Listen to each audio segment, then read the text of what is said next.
People should not be afraid of their governments. Governments should be afraid of their people. Very innovative program. No one's forced to participate, but it has a great educational opportunity. The thing is, though, Ben, you know, when I look at what the cleanse is going to offer to folks, it's activities like setting a counter-stereotypical image as the background on your phone. Ha-ha!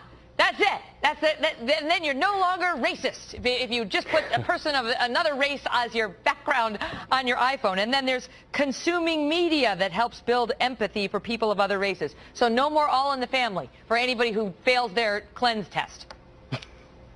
That's a propaganda effort. I mean, the idea that this is not a propaganda effort and that it's not designed to change people's behavior and their thought processes is silly. And again, it is all based on the presumption that all sorts of Americans, especially young Americans, who, by the way, their own surveys show are not racist and don't have racist attitudes, it's designed to show them that they secretly are racist. And again, the only way in order for them to cleanse that racism, in order to exculpate themselves, is to do all of the things that the leftists at MTV would want them to do. There's a great awareness. Yes, it's an opt-in program, but so what?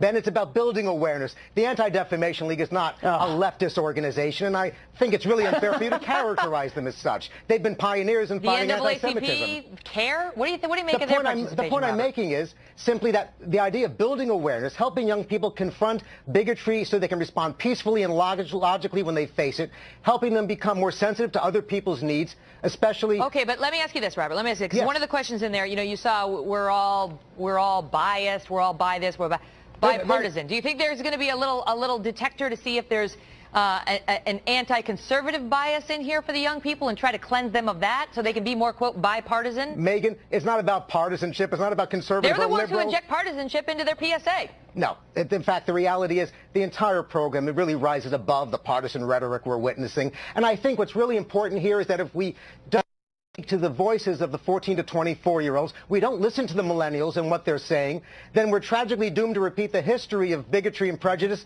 that has really impacted our society. What about that, Ben? I mean, is there any value to saying that there is some inherent bias, this sort of fear of difference of something that seems other, and that it's valuable to sort of look at that and try to call attention to it so we can stop it?